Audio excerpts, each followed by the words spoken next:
శాంతియుతంగా విద్యాశాఖను మేము ముట్టడి చేస్తుంటే పోలీసులు మాపై దౌర్జన్యం చేసి మమ్మల్ని చాలా హింసించినారు.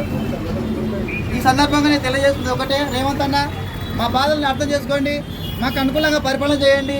మేము ఒకటే అడుగుతున్నాము, మాకు పోస్ట్పోన్ చేయమని అడుగుతున్నాము. మీ ఆస్తులు అడిగినామా, మీ అంతాస్తులు అడిగినామా? ఏది ఈ హింస? ఎందుకు ఈ హింస? ఇదేనా ప్రజా పరిపాలన అంటే? దయచేసి ప్రజాప్రతినిధులారా మమ్మల్ని ఒకసారి అర్థం చేసుకోండి అనేది మా మనవి. పోలీసుల దౌర్జన్యం వెంటనే నశించాలి. డిఎస్సీ అభ్యర్థులకు తగిన ప్రిపరేషన్ కి సమయం ఇవ్వనందున మేము కార్యాలయం ముట్టడి పెట్టుకున్నాం, కానీ ప్రతి ఒక్కరిని బంధించడం జరిగింది. చూడండి, ఇక ఎక్కడికి తరలిస్తున్నా కూడా తెలియదు. ఇక్కడ మన దగ్గర సురేష్ అన్న ఉన్నాడు, ఓఎస్ సురేష్ అన్న కూడా అరెస్ట్ చేయడం జరిగింది.